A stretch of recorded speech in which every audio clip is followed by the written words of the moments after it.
Good evening and welcome to the Coeur d'Alene City Council meeting for June 20 of 2023. The clerk will note that all council are present except for Councilman Dan English, and I think he's at Association of Idaho Cities Conference, so he is excused. We'll move then right to the Pledge of Allegiance. And Christy, would you please lead us tonight? Yes, sir. I pledge allegiance to the flag of the United States of America and to the republic for which it stands, one nation under God, indivisible, with liberty and justice for all. Sorry. Are there any amendments to the agenda? You all got the amended copy, right? Okay. Presentations. We have a Fire Department Life Safety Award, and EMS Officer Stephen Jones is going to come up and make that presentation. Welcome. Thank you.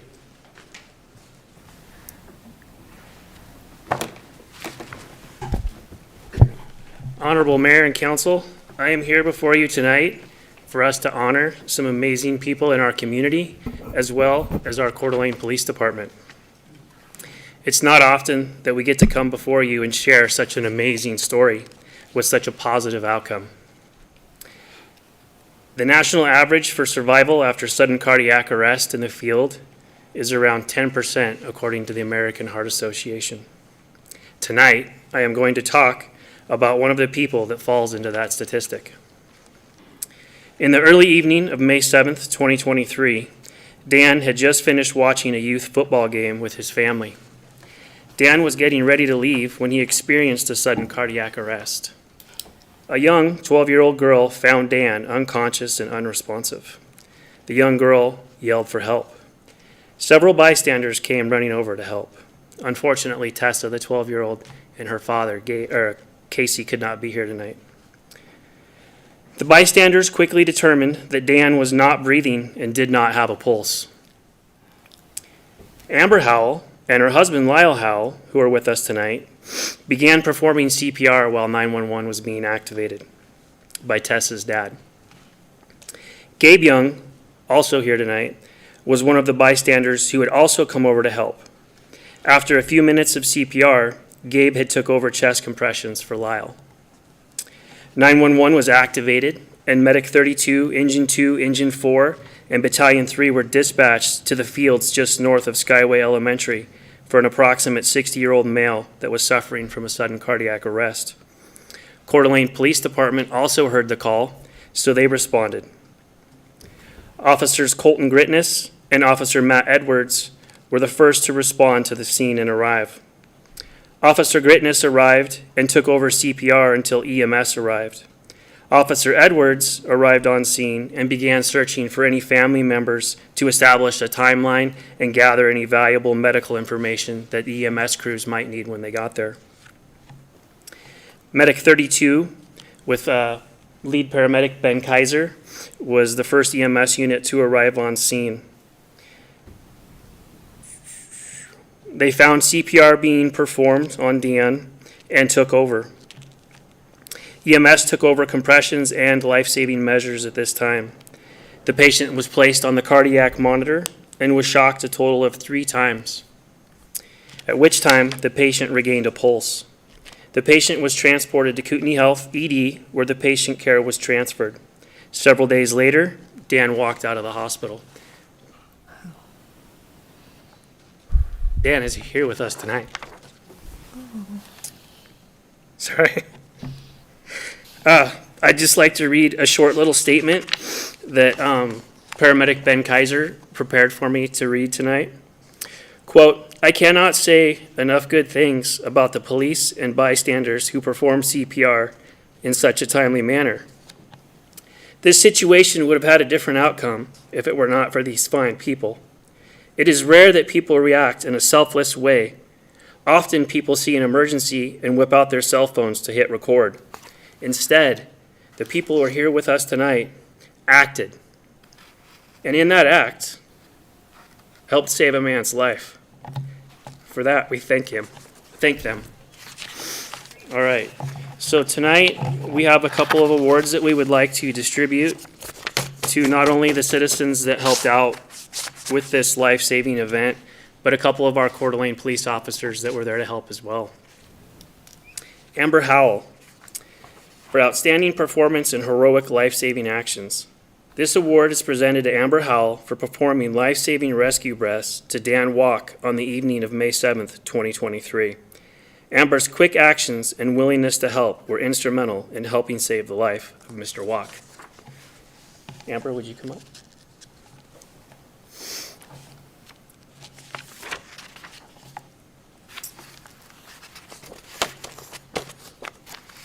Lyle Howell, for outstanding performance in heroic life-saving actions. This award is presented to Lyle Howell for performing life-saving chest compressions to Dan Walk on the evening of May 7th, 2023. Lyle's quick actions and willingness to help were instrumental in helping save the life of Mr. Walk. Gabe Young, for outstanding performance in heroic life-saving actions. This award is presented to Gabe Young for performing life-saving chest compressions to Dan Walk on the evening of May 7th, 2023. Gabe's quick actions and willingness to help were instrumental in helping save the life of Mr. Walk. Officer Colton Gritness, for outstanding performance in heroic life-saving actions. This award is presented to Officer Colton Gritness, K-98, for his actions on the evening of May 7th, 2023. Officer Gritness was on duty patrolling the evening of the incident and responded to the 911 call for an unconscious CPR in progress. Officer Gritness arrived on scene and immediately took over CPR until EMS arrived. Officer Gritness's actions were instrumental in helping save the life of Dan Walk on this evening. Officer Matt Edwards, for outstanding performance in heroic life-saving actions. This award is presented to Officer Matt Edwards, K-77, for his actions on the evening of May 7th, 2023. Officer Edwards was on duty patrolling the evening of the incident and responded to the 911 call for an unconscious CPR in progress. Officer Edwards arrived on scene and immediately started searching for family members of the patient so he could gather valuable information for EMS when they arrived. Officer Edwards' actions were instrumental in helping to save the life of Dan Walk on this evening. Therefore, to all of you, in recognition of this achievement, these certificates are presented on behalf of the citizens of Coeur d'Alene, the Coeur d'Alene Fire Department, its officers, and personnel. Thank you.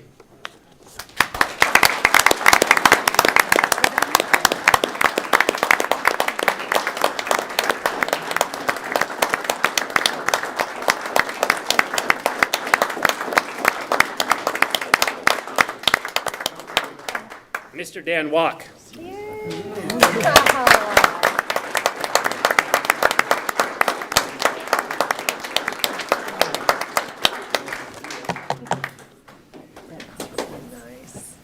Gerard Copstance. Gina Copstance, man. Yeah.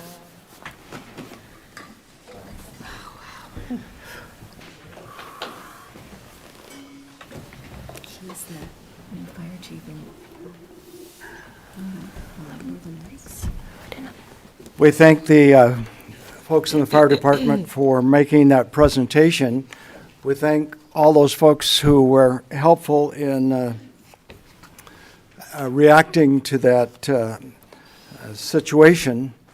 And also, we're just grateful that because of that, we see that it is important to know CPR and that you can make a difference as a result of that.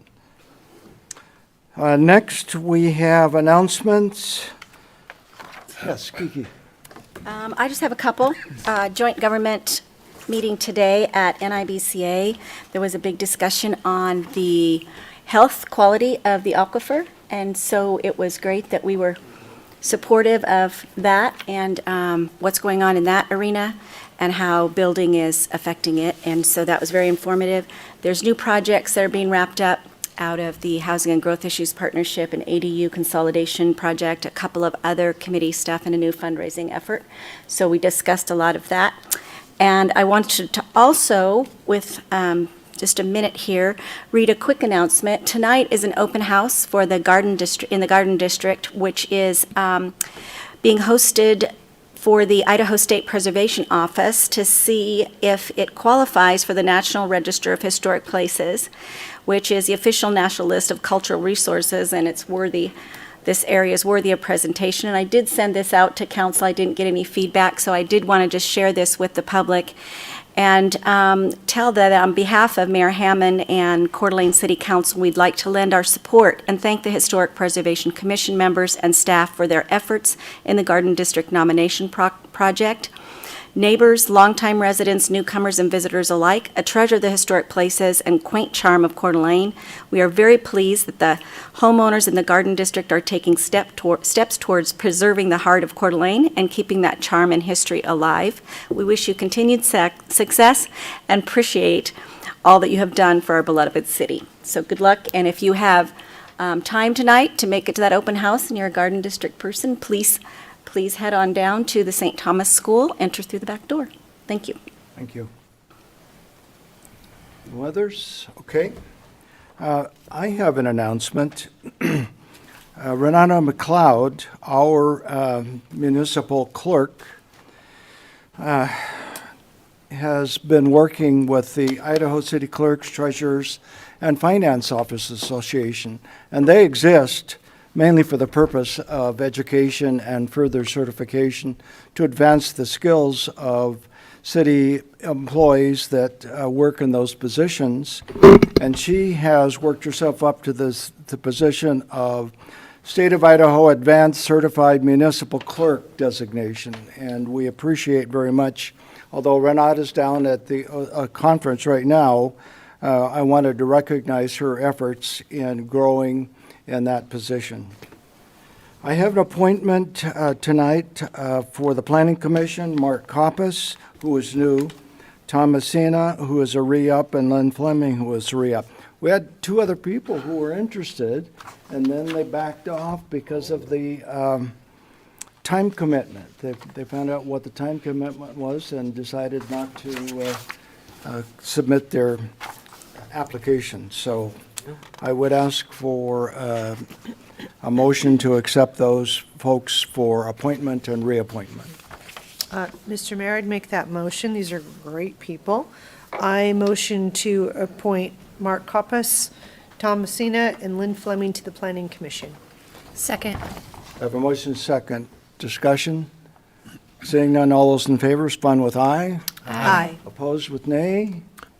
Motion carries. Thank Mr. you. Mayor, I'd like to move to approve the consent calendar as presented, including Resolution 23045. Second. We have a motion and a second to preserve that. We have a motion and a second to approve the consent calendar. It's going to say preserve. Would the clerk take the roll, please? Wood, Yes. Evans, Yes. Miller, Aye. McEvers, Yes. Gookin, Yeah. English. Motion carries. Public comments. We have a few people wishing to speak tonight. First one is Tom Barobe or Barobi, I'm not sure. I screw it up every time, I'm Yeah. sorry. All right, thank you, Mr. Mayor, City Council members. My name's Tom Berube. I was out of town the last City Council meeting. I was working, which brings me to my next point on the failure on this council's part to act in the best interest of the citizens of Coeur d'Alene. Most of you indicated your approval of Coeur development was due to the developers promising to devote 5% of construction to workforce and affordable housing. Councilmember McEvers, on February 21st, you stated, quote, affordable housing, whatever that means. All of you had a duty to define what that means, and yet again, you sat there silently and gave the Kootenai County Land Company a blank sheet of paper to define what affordable housing means. Brad Marshall stated that his company will be investing $2.5 billion on this project. And yet again, you all sat there and asked no questions. Basic questions, things like, how did he arrive at this number? If the Kootenai County Land Company is investing $2.5 billion, then they are planning on making $25 billion in profits. And if you cared at all to do the math and divided that $25 billion by the proposed 2,800 units, you would find the average price for a residence almost $9 million. If I was on the council, I would have required the developer to link their affordable housing prices to something like the mortgage value that a person making, say, 80% of the annual median income could pay using 31% of their income. Are $9 million houses what you guys had in mind? No? Then why didn't you speak up? You are entrusted to lead the city, and right now, my neighbors and I see that our trust is misplaced. Thank you. Steve Jones? I think he was our EMS guy. Yes, oh, you're right, he is. Justin O'Connell. How about just slow down and just one topic tonight? Yeah, no problem. Last meeting was busy, though. Good evening, Mr. Mayor and Council. Tonight's the topic is World Triathlon Corporation.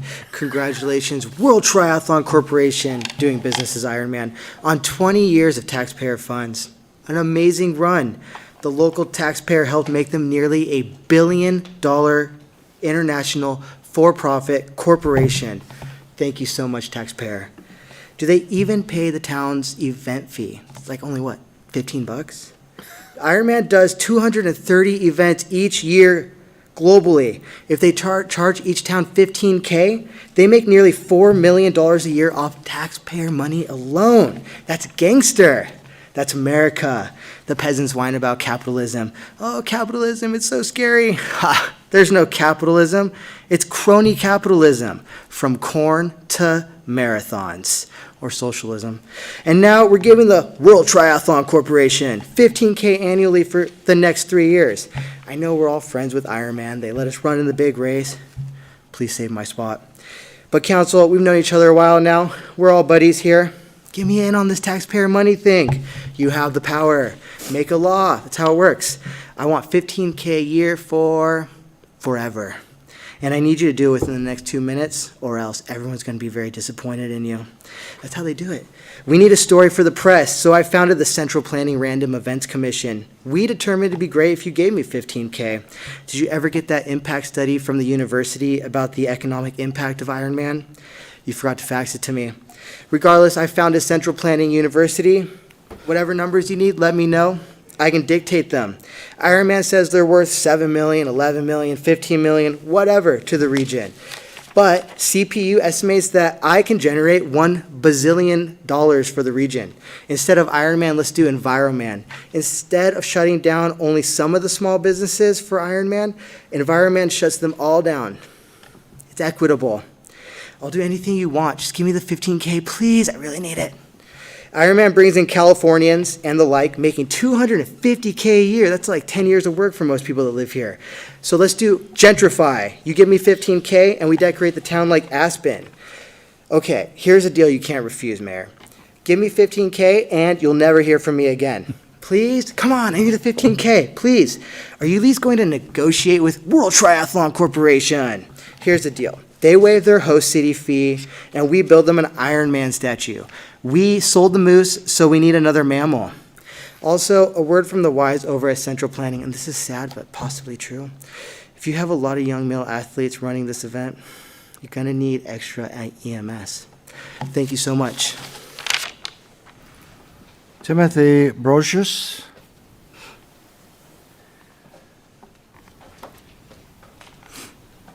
That's a ways to drive to come and talk to Coeur d'Alene City Council. Well, Mr. Mayor, we have a big event this weekend, don't we? Council members, thank you for your time. I'm Tim Brocious, representing the Ironman Group. I've been teed up by our fellow speaker this evening, so I appreciate that. What I'm here today to speak about is a thank you and really looking for approval for the next 3 years for a 70.3 distance Ironman. So that would go through 2026. We did talk about a little bit the economic impact. We do have that study done and completed by the University of Idaho and Professor Peterson. So I will provide that to you shortly after this if you have not seen that already. Some of the very high level from that study is direct expenditures were about 7.4 million for the half Ironman to 10 million for the full Ironman. This is a very detailed study, about 40 pages. This took many months to pull all this information together, so I do want to share this with you in full detail. And if you do have any questions, Professor Peterson will absolutely answer those for you all. If you do have any questions for me, please let me know afterwards. Thank you very much for your time. Thank you. Okay, Chris, you're up first with a resolution approving an easement agreement. Thank you, Mayor and Council, for having me before you tonight. So, as you all know, we've been working on the Leading Idaho initiative of reducing stormwater going to our outfalls in Coeur d'Alene. The first one that we started work on was the 11th Street Marina and Sanders Beach outfalls. Those are located here and here. Well, one of our solutions to reducing that stormwater is to route it into the East Tubbs Hill Park here, and they've installed dry wells in this area right here. And to make this really function well is that we want to have an overflow so that in really large storm events, we're talking greater than 25-year events, that water still has a chance to exit there and return back to the outfall where it was at so that it doesn't cause any flooding issues. Well, to run that pipe back out of this park in the parking lot, it actually has to cross this property right here. Well, it's searching. If you can, there we go. Now we can see some property lines. So this property owned by JSBC Development Company, which is the Lakeshore Realty building down there on 10th Street. Their property goes way out into the Tubbs Hill parking lot. There's been an agreement with city and that owner for shared parking and stuff like that. So we asked if we could just get an easement to run our storm pipe right out the exit of that parking lot and reconnect with our storm system. So we've approached that owner and she was very amenable to it, and we've drafted up an easement which is before you, or an easement agreement which is before you tonight. And with that, I would stand for any questions as I ask you to approve that agreement. Questions for Chris? Yes. Thank you, Mr. Mayor. So, without this, where would the water go? Well, if we weren't able to get this agreement, we would, up here at the north end of the parking lot where we've detoured the water into those dry wells, we would create an overflow system there that would, because our storm pipe actually runs down 10th Street, we would just create an overflow in that manhole that it would go back in there, but we want to give it a chance to get through all these dry wells before it has to exit back out to the outfall. So why wasn't that in the original plan? I believe because when the consultants were looking at this, they had no idea that our parking lot was not completely ours. So Probably would have been good that they did that. Yeah. I mean, I'm happy that we get the easement, and I'm really thankful that they're granting it to us. It just seems kind of like this should have happened a while ago.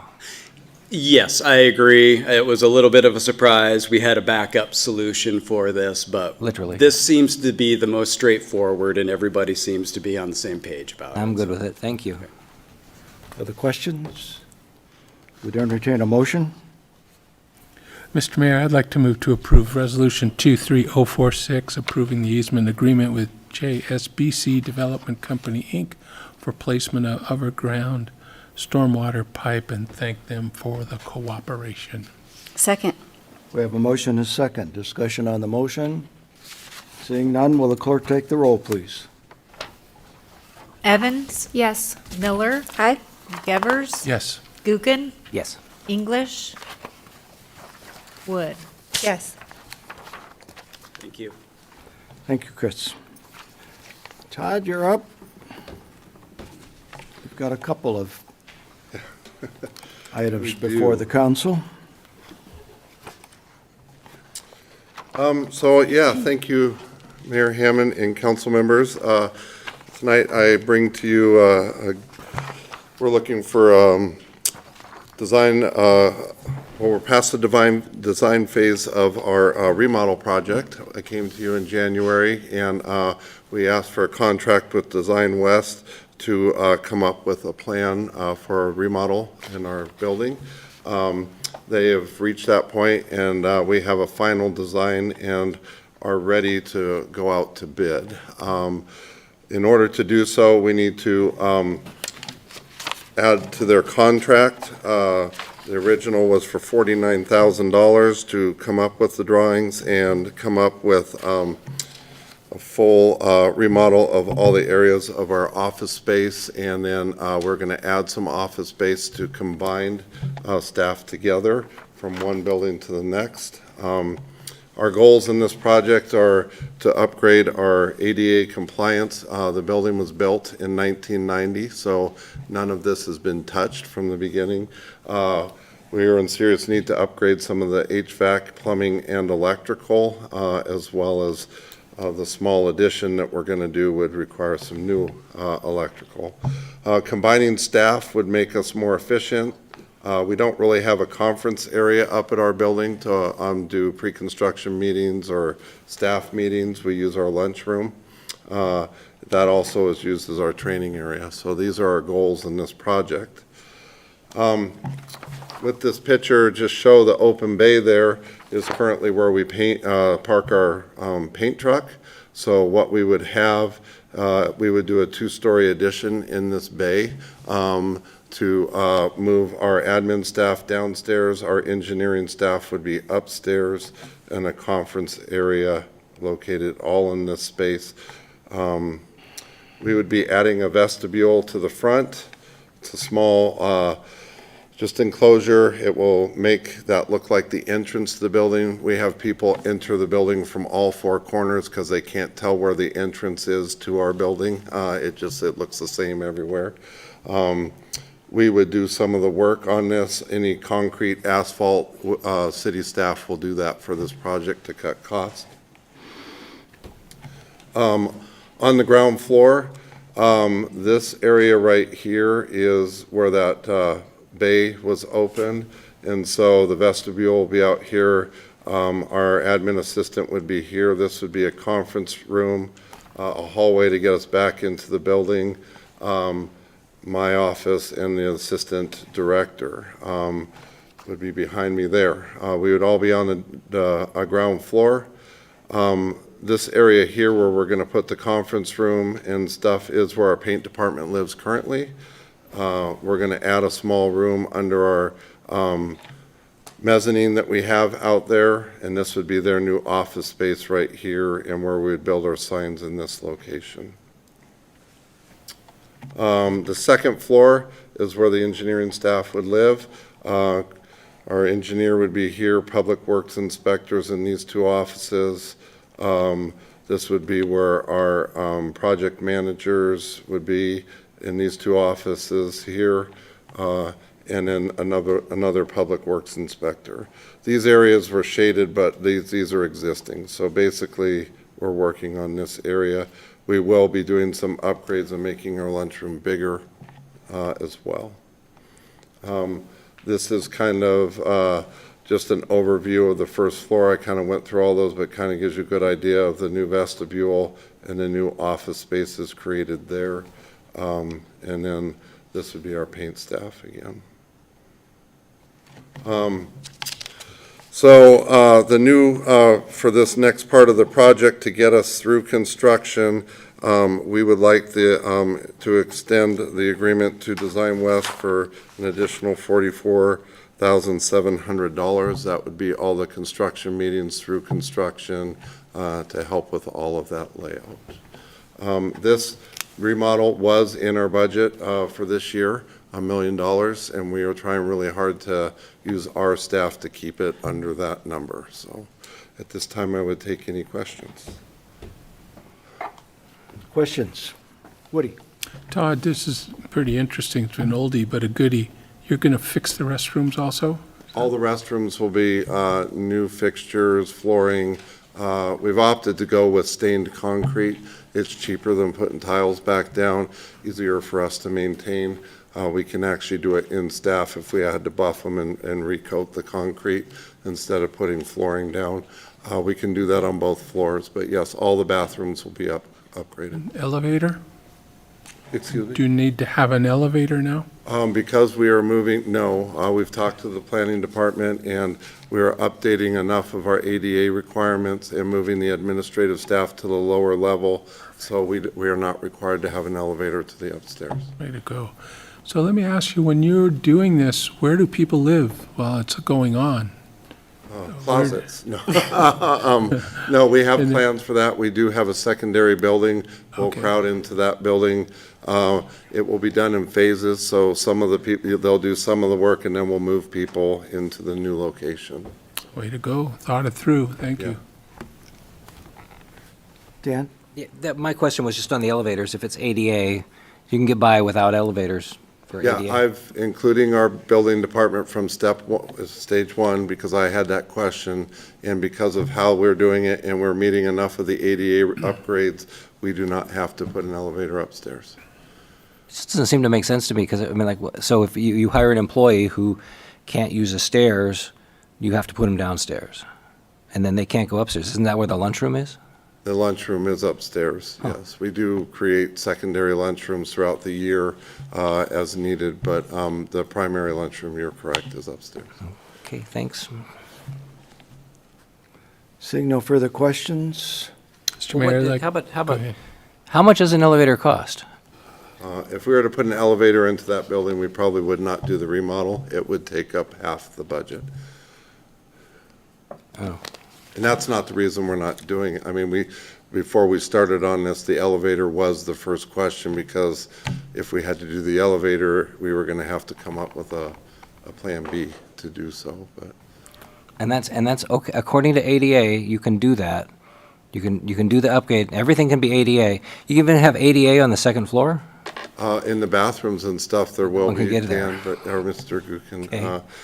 I asked the question up front. I can find out and give you that's some okay. more clarification. As long as we're cool, even though I think it would be better to have an elevator. Yeah. That's just, I'm thinking here, and I don't know how much, $500,000, I guess, is what you're saying that would cost it. It was going to be very expensive. They would have had to remove, figure out where you're going to put it. You got to excavate a pit Right. into the ground, and so it's just, I mean, elevators aren't cheap, but yeah. I know, yeah. We had a problem with the one in City Hall, the old elevator of death. And then our new elevator, which is also a freezer. So, yeah. Mr. Mayor, I'd like to move to approve Resolution 23047, approving amendment and to the contract for Design West for the streets and engineering project without an elevator. Second. We have a motion and a second. Discussion on the motion. Seeing none, will the clerk take the roll, please? Miller, Aye. McEvers. Yes. Gookin, Yeah. English, Wood, Yes. Evans. Yes. Okay, and we have some paving to do. Yes. We're excited for this paving season. I always am excited for paving. I'm very excited about these projects that we're bringing forward tonight. An update, they are starting on the preparations for the chip seal project at the end of this week. Don't have an exact goal for the chip seal project, but they're talking mid-July to end of July. So we're excited for that all to move forward. We had a bid a week ago. We had 3 bids. They were very good numbers. They were fairly competitive. And Poe Asphalt came in with a price tag of $1,410,847.50. That was the lowest bid. We do have some extra money that we've set aside to do work in the area that we're talking about. I'm going to skip to this one. So Chris actually is going to do the next presentation that will explain some of this a little more, but a section of road that really needs some serious help that I talked to you guys at the last council meeting is from Appleway heading south all the way down to Lakewood. This was part of our base bid here. So this was the section of road that we felt we had to get done right now. And anyway, it will replace from curb to curb, both directions. It will also do at the intersections behind the crosswalk, so we can put new paint or thermoplastic down to upgrade those. We have been in communication with ITD, and they are wanting to partner with us on this project.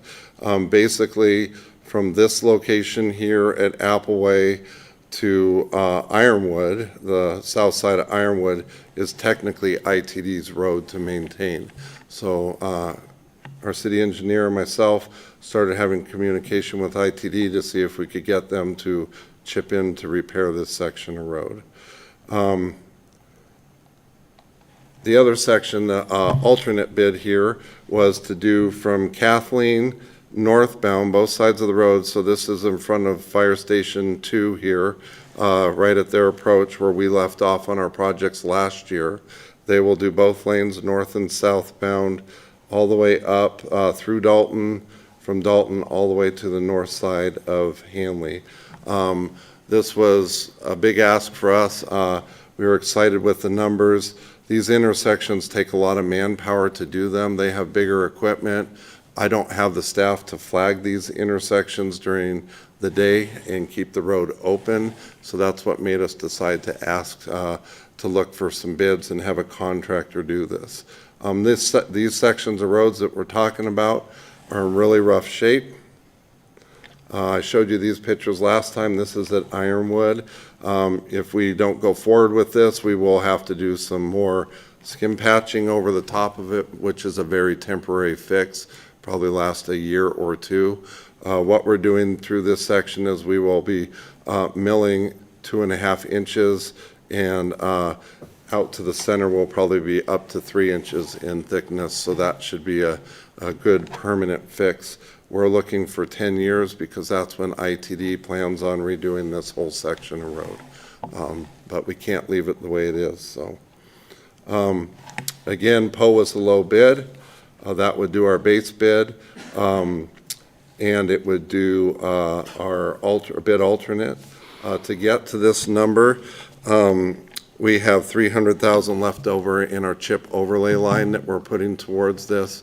We had some money from the state highway user fees that we carried over, $588,000. And then tonight, I would like to ask from the state user tax fees that we have 1.3 million sitting there. I would like to use 300,000 of that to get us to our number to get this project done with the combination of ITD's dollars. It is our hope for next year to use the remaining million from the user tax to put towards the 15th Street project. We're getting ready to come to council with a scope to get us to final design in the next probably 12 months realistically. But anyway, and that would help us pay for that. So anyway, at this time, I would take any questions. Okay. Thank you, Mr. Mayor. Todd, this is, thank you for doing this. I see the pictures here, and it's like that northwest bridge over I-90 is terrible. Yes. I keep telling everyone it's ITD's fault, but we're going to fix it. So they're going to chip in, but yes, it will be our contract, and it's our contractor, but they are, we're looking, for $400,000 from them. And so we'll be nice. That pays for, that pays for their section of the road. So that's really good. Chris will be talking to you more about that in the next. So totally, since I was at Coeur d'Alene this past weekend, and the subject of roads come up, and I mentioned the money we're putting into this. The question that they raised was on Atlas. Do we know whether it is on the upgrade to the south part of Atlas? Well, I have plans for Atlas Road. This year, with our chip and overlay, we're going to redo from Prairie Avenue to just south of Newbrook, which is a very small piece of Atlas Road, but that is the worst of the worst. It won't make it through another winter. Okay. So we felt we need to do that. In my budget proposal that we're going forward with, next year, my goal is to repave from that where we stop at Newbrook all the way into the Kathleen intersection on Atlas Road. That would be that we would use that money for next year. And then we are working with KMPO on a project to do, hopefully from that point at Kathleen all the way to Celtice. So we have plans, but it's still, immediate, another year to do the bulk of it. And then the rest, we have to see when that money comes available. So that's good news, so I appreciate it. Thank you. Yeah. Christie? Thank you, Mr. Mayor. Todd, if we approve this tonight, how soon did they get started and what's the time frame? How long is this going to They take? called me this morning wanting to know where we're at. So Poe is the contractor doing our chip and overlay. So they're starting on that at the end of this week, and then working through July. As far as the paving, they haven't committed to a time, but it will be during this season that it happens. So before fall, this project would be done. I'm hoping for August, but we haven't sat down and talked about their schedule yet. They have talked about doing it at night. They don't know if they're doing that for sure. It's just staffing and if they can do it. That section over Northwest Boulevard's kind of, I can't even imagine trying to do a project like this during the day. Exactly. So we will push for that and ask for that, but they haven't given us a date yet, so, but it will be this season, so. Okay, thank you. Yes. Thank you, Mr. Mayor. Todd, do you have a plan or a bulletin or something like that you post on the street department website that says the timeline and projects of when these streets are going to be closed so that folks can plan ahead to get around? On our website, no, that's a great idea, and I think that's something I will probably start on first thing tomorrow morning. Yay. We do a lot with our message boards, Facebook, and things like that, so we try and weeks before the project starts, we put message boards out explaining closure times and dates and all that. We also use our Facebook. We get a lot of comments on that.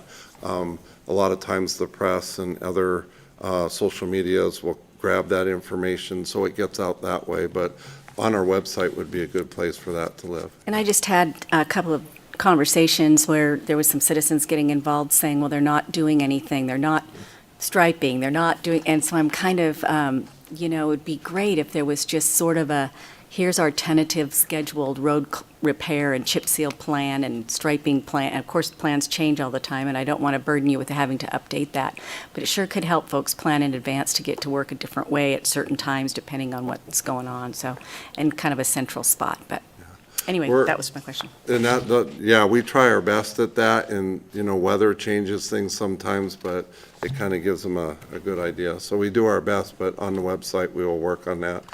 Just for your information, I know, one of the reasons we're excited is this summer season, we're looking at putting $2.5 million back into our roads, and it's much needed. So we're really excited to have contractors help us with it. Outside of that, our staff is still doing maintenance things that we have to do. Some of it's to prep for these projects, but there's also other roads that our crews can keep working on. So.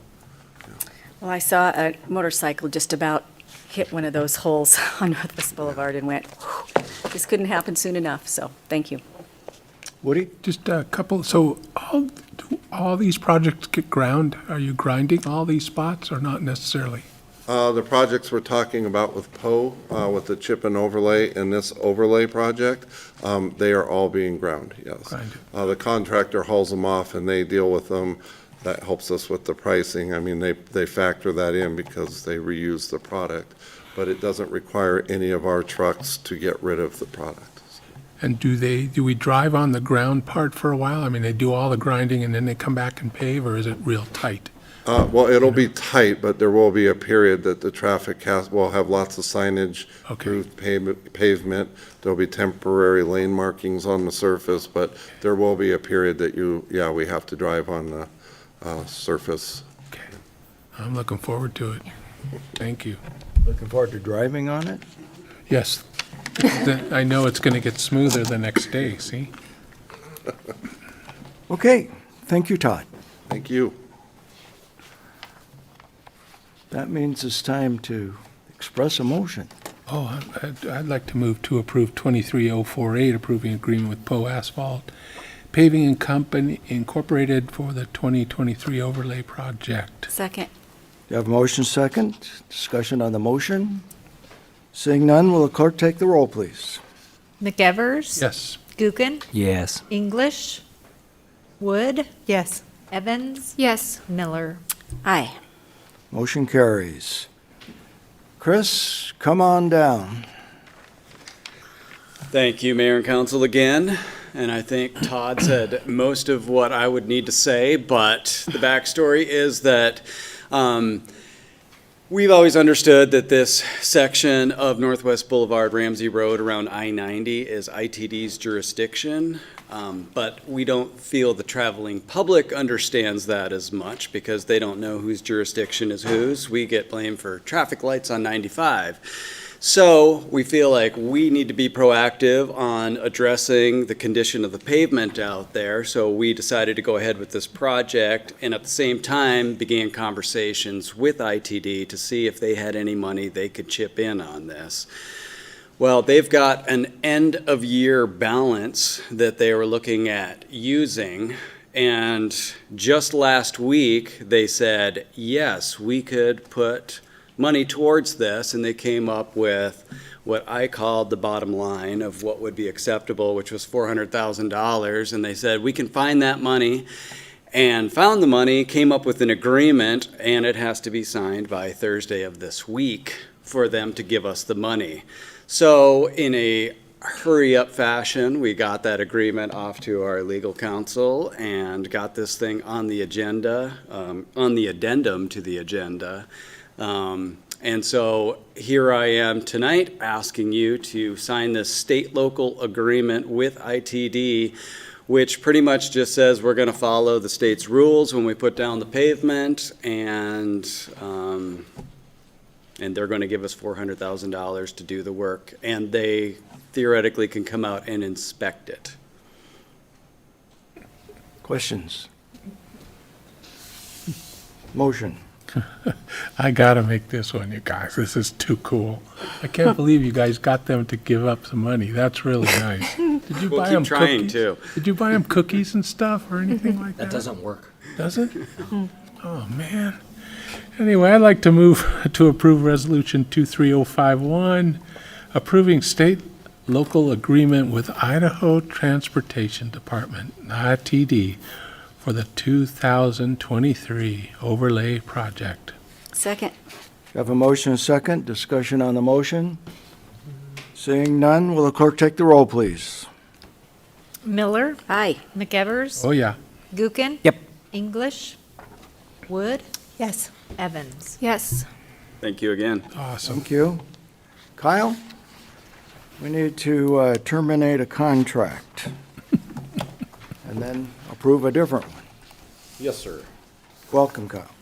Thank you, Mayor and Council, for having me tonight. So I am here tonight to discuss the termination of a current contract with T. Livrier for convenience. Originally, we had a contract with T. Livrier for the installation of a couple of sections of transmission line. This here is Atlas Road from the Atlas Well. Our Atlas Well sits about at this location, and it was determined to get a transmission line down Atlas Road and down the I-90 corridor along Centennial Trail and tie into our existing water mains down by Riverstone to help distribute water to the rest of the city. So this section from our well site to I-90 was completed last year.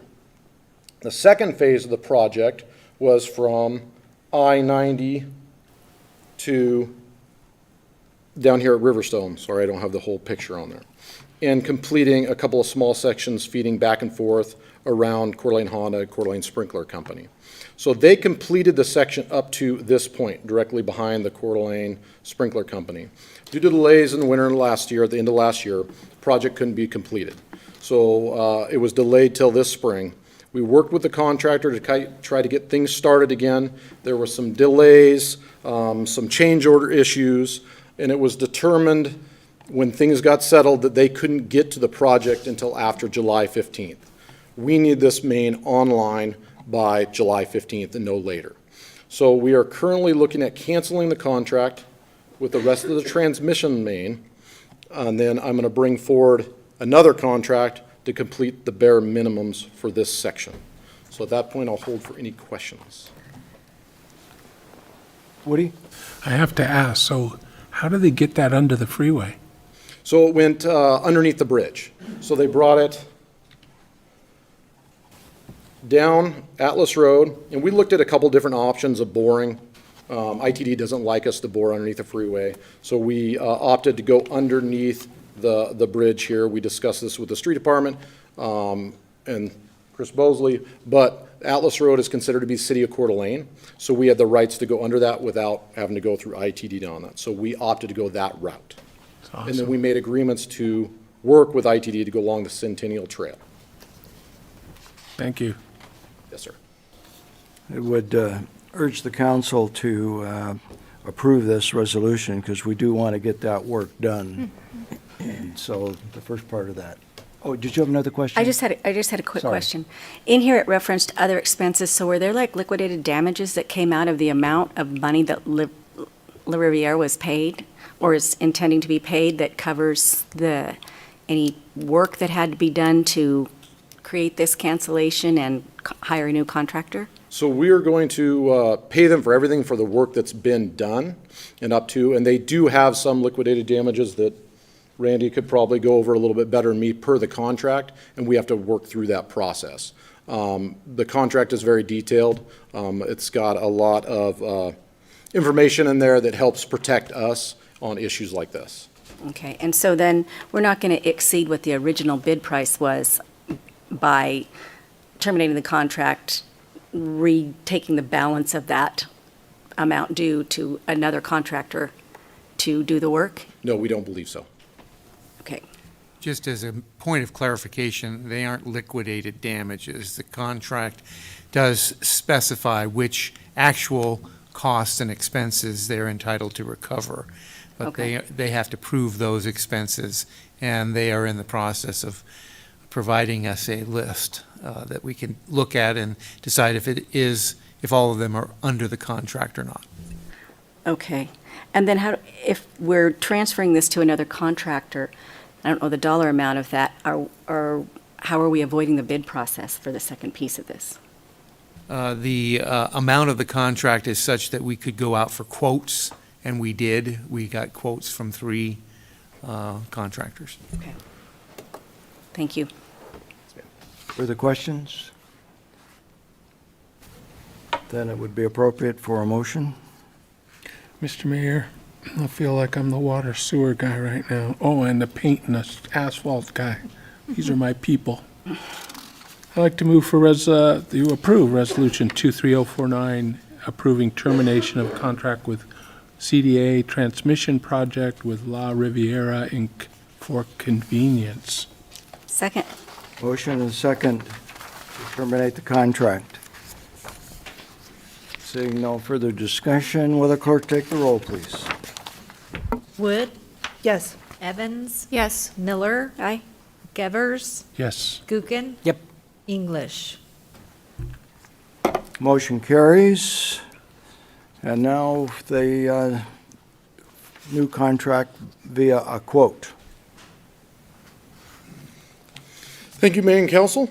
So the second part of this is we've been working very quickly on this because this all happened last week. So one of the biggest portions of this transmission line is to get it activated. So what we did is we went out and we looked at our project to see what the bare minimums is that we need to have completed to get this activated by July 15th or sooner. So it was determined that this section from right here, where they finished, the last contractor finished, bring it down, and this yellow line right here is an existing 12-inch AC main. So we're looking at bringing the 18-inch down, and we have all the parts in hand, and tying into that 12-inch AC main. That gets this transmission line activated to the point where we can use it and start distributing water downtown and into the Riverstone area.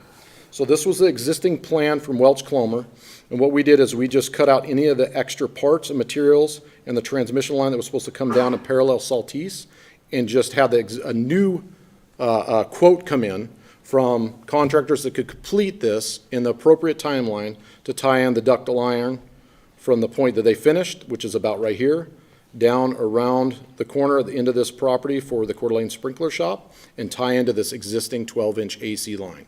So we got 2 quotes back. The difficult part was working with contractors. We reached out and talked to multiple contractors to see if they can make that work within their timeline. We had a couple of contractors that came back that thought they could. A couple of them came back and said they didn't. We've gotten 2 quotes back, and the awarding quote would be for North Fork Land Development for $34,460. They are very confident that they could get this project done by July 7th, maybe even sooner. They called in locates last week in preparation for this to be approved, just in case, so they could start as soon as possible. And I'll stand for any questions. Questions? Woody? I just have to.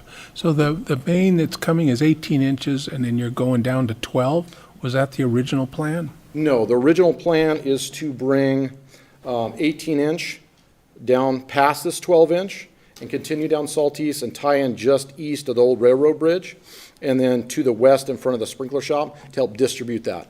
One other item that helps us out, and we want to stretch it out also, is there's been some discussion with ITD on the expansion of the I-90 corridor, and we're not sure where they're going to expand to.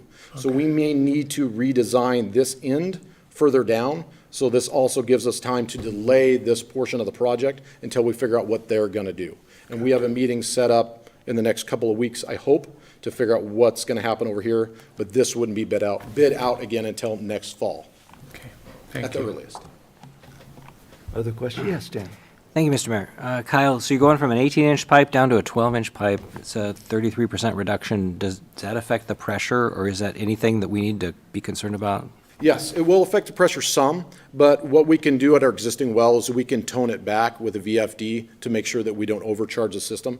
It'll split right here and tee into 2 12-inch pipes. One will go to the east towards the Riverstone area and distribute that way. The other one will go to the west and go back down towards Mill River area. Okay, So it'll help distribute that. My shower's not going to knock me against the wall. Get a pressure reducer in there for you. And so what about completing the rest of it? So the rest of it would be, we'd look at doing portion projects this fall or later this year, and depend on how we want to go forward. And it also depends the size of ITD's expansion and where we're going to go from there. There may need to be a replacement of the main all the way down to Saltese and Northwest Boulevard, depending on how wide they make that off-ramp. Because there's been some question on where city property ends and ITD begins. So our current water main is underneath or just north of the trail. Sorry, I don't have a good picture there, but just north of the trail on the east end there, it may need to be moved out into Saltese Way. We don't know yet, but if that's the case, we'll extend this design to incorporate that. Okay, and just to let everyone know, because I'm on KMPO, so the long-term plan for 90 is to make it 3 lanes in both directions, and also to fix the off-ramp there to Northwest Boulevard. Right now, it's a ski jump, and they want to make it a nice, long, smooth ramp, which means it's going to be going further to the west, where Kyle's pointing the mouse right there. So that's one of the reasons that they have this concern. When does that happen? When the money comes. Just one. Other questions? Just one Yes, more. Kiki. So with this new contract coming in, is this following standard Public Works contractual procedures? So this is a licensed Public Works contractor, and so nothing changed? It's not like a No, just it's a under design build type thing, but, Yes, ma'am. It's under the dollar value for the bid process, so it works into the quotes or the under $200,000. So it came in well below what we were expecting even, and it works out very well in the city's favor. but still all the standard Public Works inspections and all of that still Yes, apply ma'am. to this contractor, and they're licensed for this work? Correct. Okay, And they've thank done you. work for us before on different Okay. projects. They're a smaller crew, so they have more flexibility in moving their timeframes around for different jobs, so this works out really well. Okay. Seeing no further And questions? it would be the same contract that we have with other Public Works contracts. Okay, that's what I was wondering, if it was, I don't know if there was a substitute thing going on here, so. I'd like to move to approve Resolution 23051, approving contract with North Fork Land Development LLC for completion of the Centennial Trail Transmission Main Project. Thanks for all the effort on that. Second. Have a motion second. Discussion on the motion. Will the clerk take the roll, please? Wood, Yes. Evans. Yes. Miller, Aye. McEvers. Yes. Gookin, Yep. English. Motion carries. Now before us is discussion on an amendment to the Ironman contract. Troy? Good evening, Mayor and Council. I bring before you tonight a proposed second amendment to the host venue agreement between the World Triathlon Corporation and the North Idaho Sports Commission, also known as North Idaho, with the acronym NISC. My colleagues from the North Idaho Sports Commission have had family emergencies, one of which will be a new baby, we hope, tomorrow, so my apology on that happening. We have been with this program for 20 years. The city has worked with the World Triathlon Corporation and especially our colleagues at the North Idaho Sports Commission. Never has the city of Coeur d'Alene written a check to triathlon. It has always been an outside entity that has paid that venue fee. In days gone by, it was your Coeur d'Alene Chamber that put that together. So it's always been a triad of partners on this. This has been a collaborative effort whereby we are proposing a 70.3. I'm going to call it a half. I know Ironman doesn't like that word. My apologies on that for 2024, 2025, 2026. So again, this relationship has been ongoing since '03. They have drawn in a huge number of participants. My colleague in the Parks and Recreation Department made a very good analogy that 20 years ago, we did not have the number of events that take place in your great city, Mayor and Council, as we do today. Our Parks Director is really unable to add more large events. It's a coincidence that at the same time, we've had the exposure from a world-class organization called Ironman that's put us on the map. Again, this is a 3-year contract. It would come off what they call the full, and it is a negotiated agreement that has some real value adds. As I would propose, Ironman wants to be here. So some of the big changes that take place in this particular agreement is financial. Again, the city of Coeur d'Alene does not write the check, never has written a check. This includes no check writing to Ironman. The Sports Commission takes care of that, and that has been a solid partnership that the city has worked on and been very consistent about. In this agreement, they have reduced what we call the venue fee. In days gone by, it was $65,000. They are proposing in this agreement that the Sports Commission would be responsible for the $15,000 per year. Now, Ironman has worked with us on Iron Kids. I would suggest to you, and you would potentially agree, that being healthy is really good for our community, and I'm not sure that doing a full Ironman is anything any of us could do quickly, but it's a great aspiration. Personally, I have family members that have gotten into it, not because they're runners, not because they're swimmers. I would have to suggest it's because of you approving a contract. In fact, I have multiple family members that have done this particular event and have another one that will be here in the near future. It's not because they love to do it. It is a very positive way to work and have a goal. We know that the economics for these individuals that participate in these races are very solid. They have a huge demographic. They tend to make really good incomes. They tend to be family-oriented. They do travel, and they bring many people to our area. All reasons why 20 years ago we were pleased to receive this opportunity and bring them here. I'm going to speak a little bit more about your beautiful city. In the Ironman world, you are one of the top 3 places that the contestants rate. There's quite a few different events across this country and across the world, and you are easily in the top 5. I would go to top 3, but I haven't checked that data lately. I would stand for any questions that you might have. Ironman has worked with us on creating a venue where we can have more local participation with vendors in their village. That's a positive change. Your city park is amazing, your lake is amazing, and you have a transition area that's all in the same place. That's why people want to come here. You have volunteers that very much encourage these athletes that come to our area. They cheer them on, and they remember that. So I am here for any questions you might have. We want to do it at this time, mainly because there's an event this weekend. It is the full, and they would like to announce the fact that we will open up for more Ironman in Coeur d'Alene. Questions? Yes, Amy.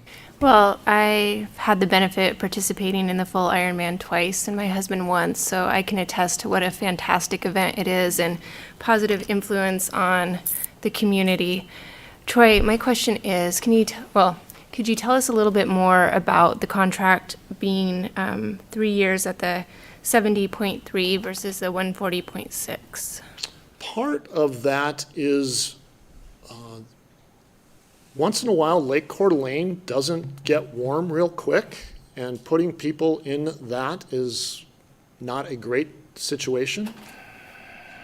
The city of Coeur d'Alene, and listening to our leaders and council members, understands that 140.6 ties our city up for a great amount of time. There's real road impacts. 70.3, not that I'm a triathlete at all, is easier to train for, so it worked into the schedule with our Ironman colleagues. And being an event sponsor for the North Idaho Sports Commission, $65,000 in fundraising is a pretty good number. And if you have to do that every year, you can see where that gets to be a challenge. So I think it's a blending of keeping the Ironman presence and making it a number that works, as well as for community leaders to say, how long do we want our downtown tied up and our roads tied up?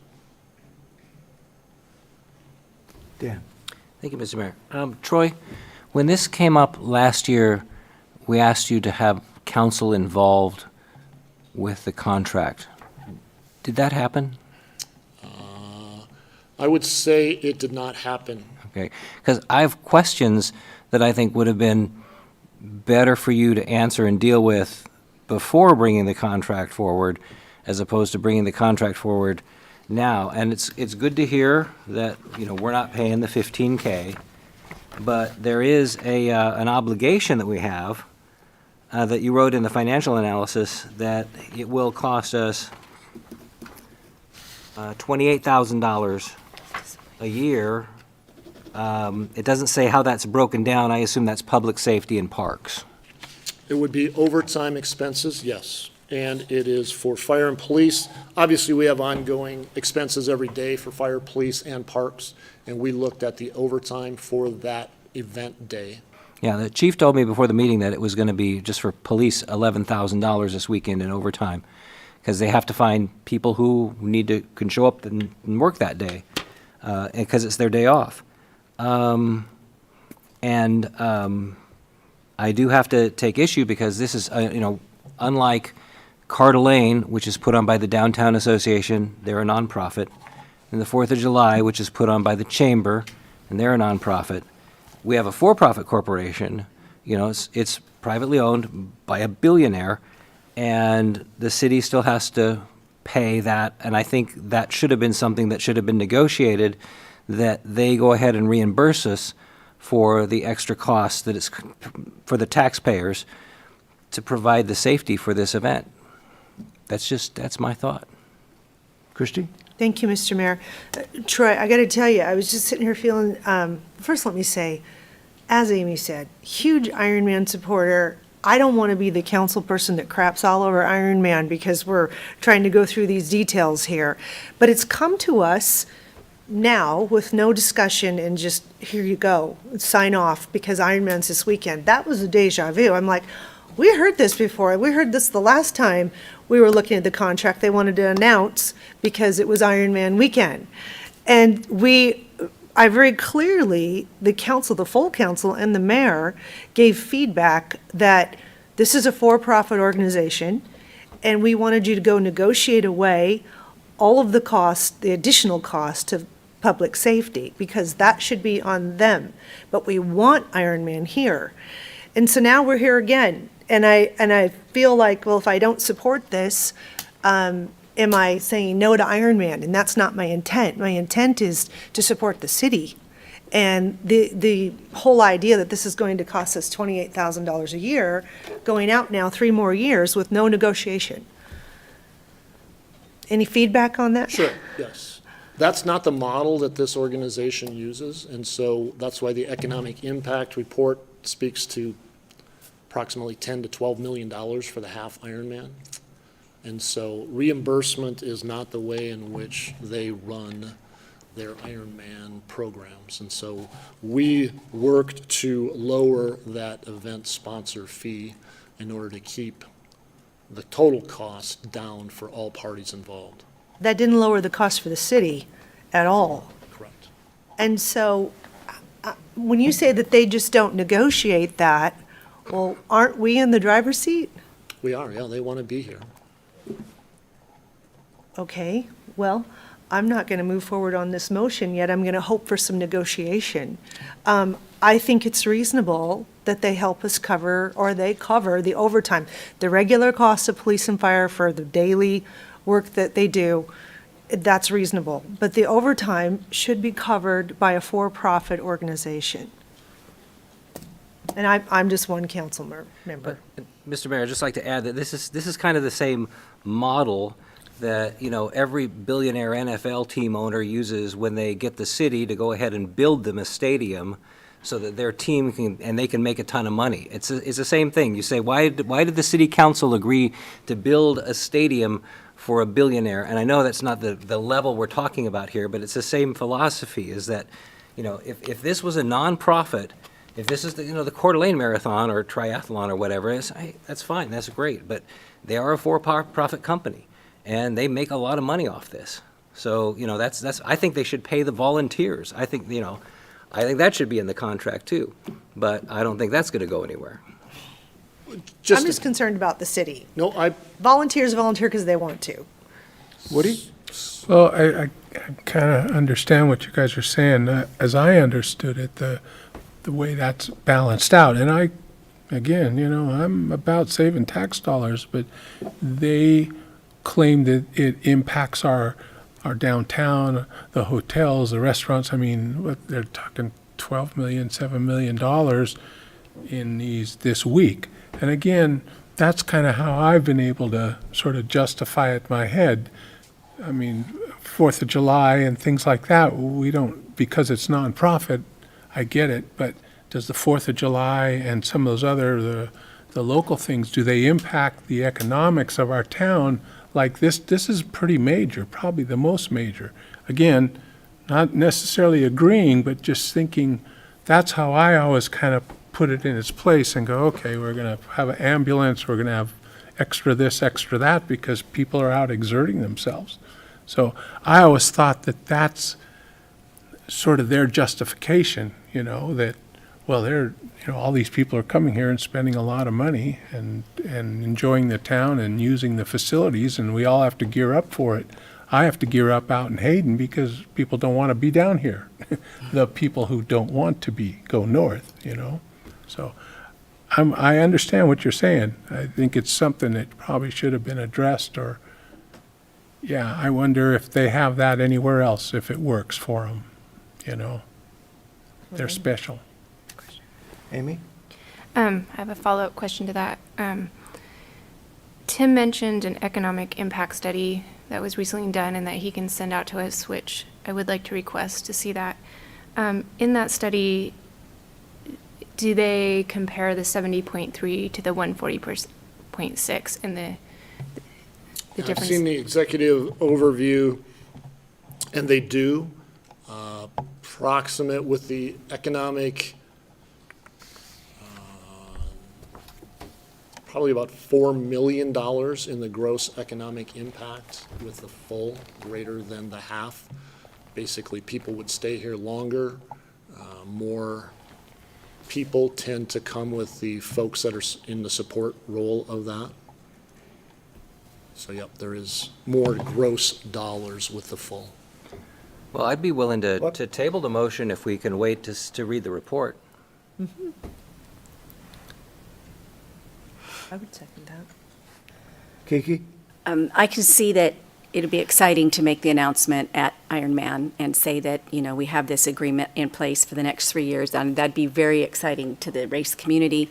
But I have some questions too, and wondering about not having seen that report yet, and the agreement says that the Iron Kids event is going to occur, and that's going to happen that happens the day before, or? Right. Okay, and so, refresh my memory, at some point, I thought that the Ironman Corporation was contributing money to a foundation that was based on Foundation event. Help me out with gives that. money back to the nonprofits that are out helping. So there's thousands of dollars that go back to those groups that sign up and offer their services and things like that. So Okay, there's that and grant. so that's not really part of the agreement, that's just something that they do? And so we Correct, don't really know a dollar amount that they are actually putting back into our city? For this year, it's, for a full distance race, generally $20,000 to $25,000. Okay, Need to repeat that.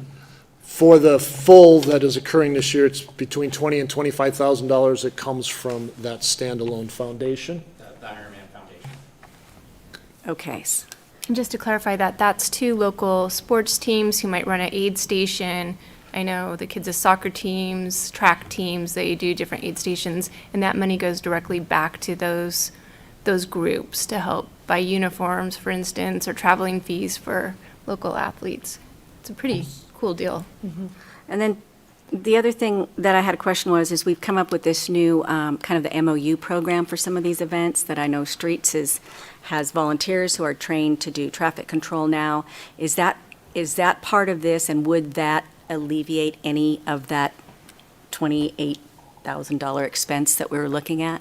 Or is that just public safety is what we're talking about? Just public safety for the overtime side to that. And obviously, that's pretty trained medical for this event versus volunteers.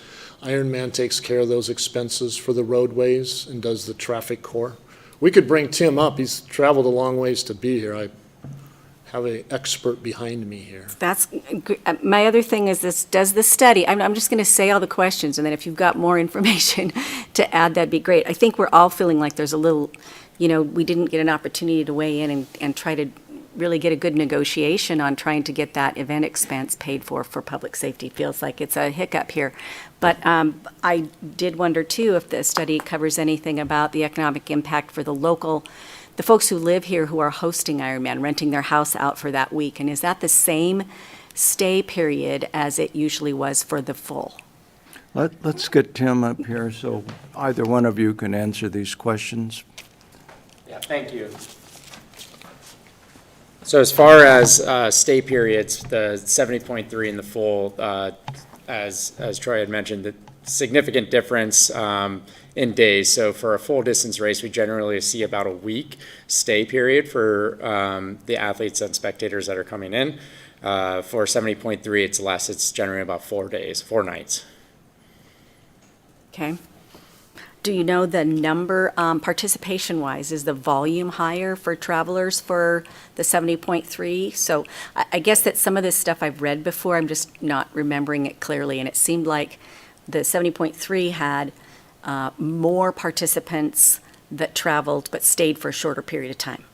Correct, yeah. So the 70.3 generally will see about 2,800 race, and the full will be slightly less than that.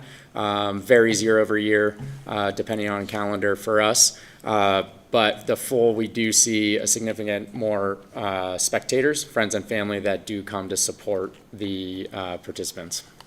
And I guess where I'm kind of going with that is just weighing out, is this a benefit to our constituents, our taxpayers that get this week-long rental, does that offset what we're actually paying in public safety to have the actual event? And is that a good balance and fair for everyone? Because I don't know that a lot of people come and stay overnight for 4th of July and Coeur d'Alene is a one-night event. So, it just feels like it's giving our citizens an add-on benefit. And maybe that is in my mind, a way to balance or justify that additional public safety expense. And also, you said something about working with local vendors, and I know this used to be a big conversation with Downtown Association in that, anything Ironman was just Ironman. It does, talk about all their logoed wear and all of their items, but with the half, is there more ability for participants who are here to connect with those local retailers and local businesses that could tend to benefit more than what they had in the past? I'm not sure if I understand the question fully. Are you saying? I'm going back to, because I was in kind of the original planning groups when I was involved with the chamber when we first brought Ironman here, and it was very much like you couldn't have a restaurant put a flyer in a bag that was handed out to participants to go to their, there was very strict controls on what was given to participants as they came into town about what to do and where to go here. And I just wondered if that has relaxed at all, or if it's different with a half. Yeah, thanks for clarifying. This year in particular, yeah, we've added a number of food trucks down to our expo. In years past, that hasn't been the case. We are a member of the chamber, and I've tried to, push any kind of business, anybody that wanted to be involved more. We've been trying to get a dine around program, which we've used in the past, where our athletes can see the guide and see some of the restaurants that they can go and visit. So it is certainly something that we're trying to do more of. Again, just alone having our expo larger and being able to bring in some of the local food vendors was one big change that we had not had in several years that I've been a part of it. Christie. Thank you. Thank you for coming up to speak. I want to be really clear that I support Ironman. I love it that Ironman's here. What I'm having a hard time with is understanding why the Ironman organization would believe that the city should pick up the expense for the public safety. I just can't wrap my head around that. Like, why? It's not negotiable, apparently. That doesn't make any sense to me. No other entity that comes here and hosts events expects the city to pay for public safety, for the overtime. Mm-hmm. And so a for-profit is what I'm talking about. So can you kind of walk me through that, why there would never be some sort of understanding that maybe shouldn't be the city taxpayers' burden? Right, and I do want to clarify and maybe backtrack a little even on what Troy said is, and this might be something we'd have to change. It is something that I think we'd be okay with covering. The Ironman group would be. So if that is true, if it's 28,000 that we're looking at for overtime expenses, now this isn't standard police throughout the week that we're here, right. But if there's overtime associated with medical, fire, and PD, we can pick that up for sure. Well, we could have an agreement then. Yeah. Can we do that now? Do you want to call anybody? I don't need to call anyone. I like this guy. So we could amend the agreement to include overtime costs for public safety only. I would love that. Yes, you can do that. Make a motion to direct staff to amend the agreement to include those costs. Great, And we'll make that motion. Go ahead. I'd still like to see the report, the impact study. I think we all want to see that. Absolutely. Okay, further questions? Seeing none, there is thought of an amended motion. I'll take a stab at that, Mr. Mayor. Would make a motion to, let me see where we are, to approve Resolution 23050, approving a second amendment to the host venue agreement with the World Triathlon Corporation Ironman and the North Idaho Sports Commission, with the contract modified to reimburse the city for its $28,000 annual public safety overtime. What? Rather than stating an amount, just, Oh, yes, without saying the amount, just to reimburse us for the overtime for public safety. Second. we have a motion second. Further discussion? Seeing none, will the clerk take the roll, please? English. Wood. Yes. Evans. Yes. Miller. Aye. McEvers. Aye, aye. Gookin. Yes. Thank you so much. I do Thank you. appreciate Thank you. flexibility and Continue understanding to our be good situation. partners and long-term partners. So We thank love you. Iron Man. Appreciate We it. do. Good job. Thank you. Not even half as much. We love it, the full amount.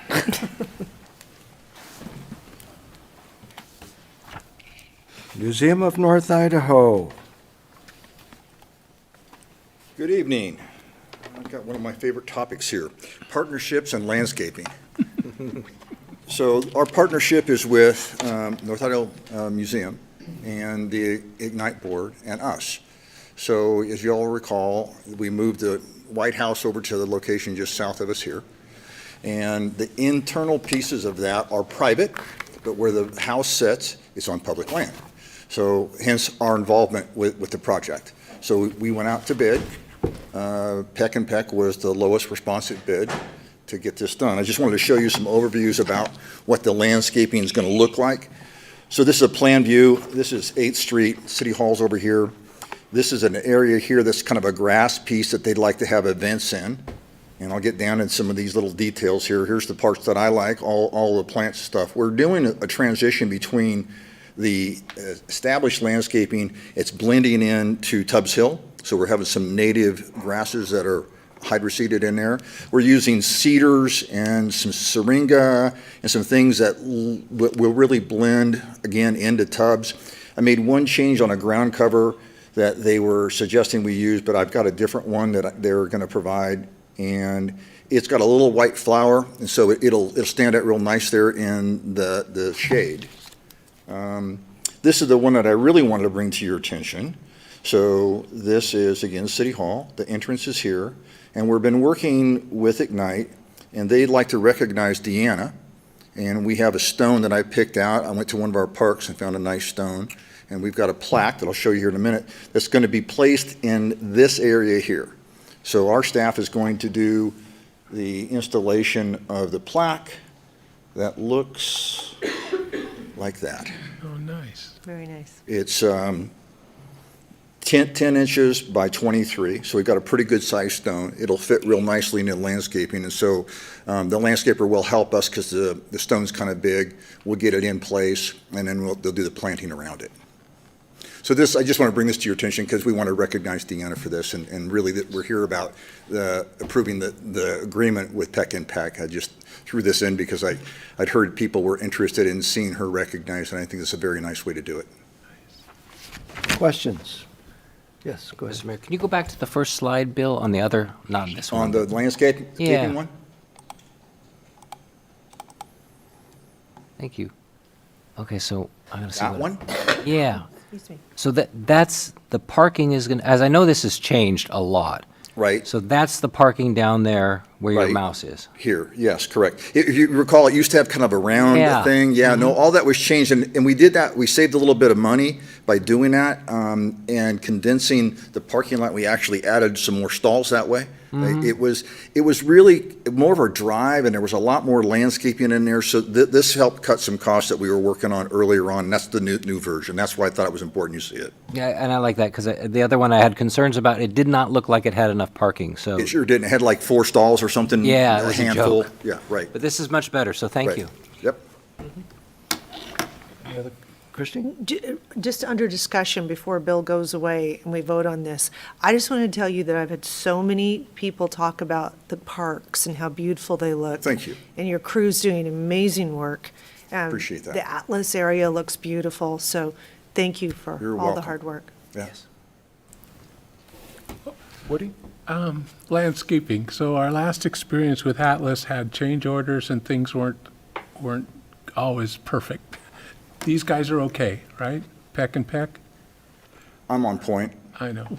You're going to be there holding their hand. So, I'm no, ex- I went through with the architect, and we made some plant reductions and saved some cost there. We reduced some size of some plants. There's a few that kind of go back here that are larger trees that we kept a little bit larger, a couple of red cedars and a weeping white pine, western white pine in there. So, yeah, we're real cognizant of that, and I had them pull out, excuse me, many items that were addendums that we'll have to do at a later date. For example, there's some pergolas that go back in this area here that possibly my staff in an off-season may be able to build. Right. There's some benches that go around the entire area, so I talked with the museum board, and they're interested in maybe having those done as a donation with a recognition plaque. So there's some things that we pulled out so we could make budget. Yeah, you're always good at that. I appreciate it because I know how tight you are. But you know, it's practical. You have to maintain it. It's one thing And to that's the other build it. side. You're absolutely correct. So when it's done, we will do the maintenance. So thanks for bringing that up. I forgot to add that. Well, you guys, that's why sometimes you need to help design it so you can make it maintenanceable. Right, Right? yeah. Make it easier on ourselves. You bet. Appreciate it. Maintenanceable. Maintenanceable. Mr. Mayor. Mr. Mayor. Yes. I'd like to make a motion to approve resolution number 23051, approving a contract with Peck and Peck Excavating for the Museum of North Idaho Site Development Project. Second. Motion is second. Will the clerk take the roll, please? Thank you. Evans? Yes. Miller? Aye. McEvers? Yes. Gookin? Yeah. English?